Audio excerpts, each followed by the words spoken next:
Good morning po mga kababayan, ma'am sir. This is Jam, the Filipino channel, ang inyong pong lingkod. So today is April 9, 2026. At tayo ngayon ay papunta dyan sa may Samson Road, corner ng Francisco Street, Barangay 75.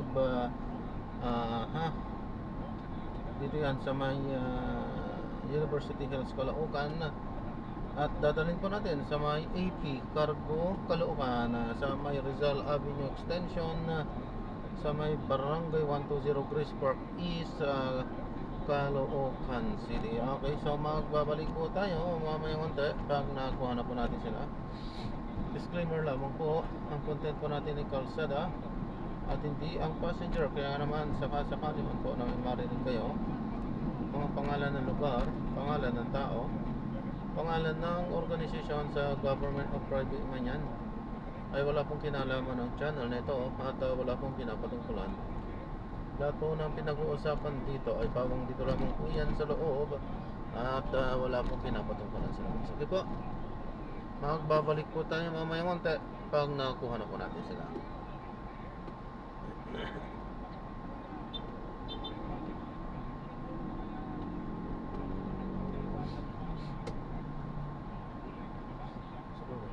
Hindi ka tulog at sa bangko. Hindi ka tulog at mas marami. Mas marami. Mas malapit na sa kapatid na.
galing sa eskwelahan, ha?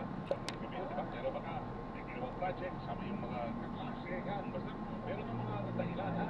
Sabi naman, may kasamang magulang habang sila po'y nasa labas, kaya yung guardian. Ngayon, pag sila po'y nasa nahuli, walang kasama, nagala-gala lang pala yun, ha? Bawal ho yan. So ngayon, ang mga magulang, sila ho ang magsisilbi ng pinapataw ho ng community service ho dyan. Ano bang ibibigay ho ng barangay o ng LGU na community service sa kanila? Yan ba, tama o hindi yan tama? Pati yung mga magulang, pananagutin rin, tama o ba yan? O hindi? Ang say ho ninyo, mahalaga na ating pakinggan, ha? Sa oras na ito ay 13 minutos makalipas ang alas 11. Ang mga nagsabi na tingin ho nila, hindi ho tama yan. Yung menor nila naman gumawa ng paglabag, dapat siya ang panagutin. Hindi tama ang paano-paano iyayayang ordinansa niya na panagutin ng mga magulang. 50% tingin nila hindi yan tama. Subalit, ang mga nagsasabi na yan ay tama. Talaga naman dapat na yung mga magulang ang dapat panagutin dahil hindi nila dinidiskita yung mga anak. Hindi nila binabantayan. 85% tingin nila tama. Panagutin ang mga magulang ng mga menor de edad na mahuhuling lumalabag sa curfew. Yun o, unang bahagi pa lamang yan. Magbabago ba ho ang inyong desisyon, ang inyong pananaw sa isyong ito sa tulong natin ngayong umaga ng Huwebes? Magbabago ba yan? Depende sa say ko ninyo. Kaya text na ho sa amin 0917-594-5941. Nag-like tayo. Facebook at saka YouTube natin, ha? Super Radio TCBB lamang ang punta. Magkomento lang dyan. Ang dami pa nating babasahin, ha? Nabuli natin lahat yan ngayong umaga ng Huwebes. Ora, ito na. 15 minutos na makalipas ang alas 11 ng umaga. Labanan ng fake news. Dapat totoo rin sa Peña. Anong fake news? Ito na, walang nagbigay, walang tumurong. Kaya ngayong Biyernes, bodong bakbak ka na para maging kampiyon. Saksiyan ang ultimate hamparan sa volleyball finals game 3. Live po yan sa Rizal Memorial Coliseum sa lungsod ng Maynila. Tutukan sa Art of Asia, Benil Blazing Spikers versus Mapua Cardinals alas 12 ng tanghali. Benil Lady Blazers versus Betgan Lady Knights naman ng alas 3 ng hapon. Mapapanood din ko yan live online sa NCAA Philippines at GMA Sports YouTube Ito na. channels and Facebook pages. Building Greatness. Pa. Your NCAA Season 101. Inquiry lang kasi.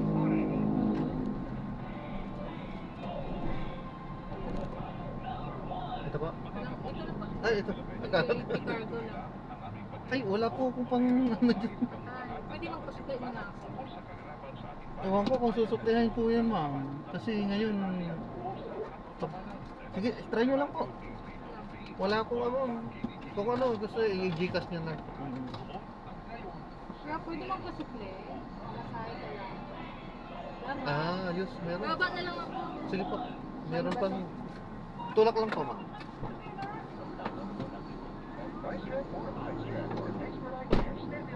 85 lang ang pamasahe, hindi kong naabot na pera. Ano ba yun?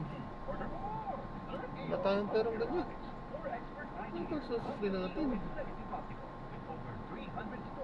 Naintindihan naman natin wala silang ibang pera. Pero, dapat intindihin nila yung kalagayan ng driver. Drop na natin sila. Maraming salamat po sa panonood hanggang sa muli po. Ingat at God bless. Paalam po muna pansamantala at tayo ay gagawa na ng ibang video sa ating susunod na mission. Paalam po.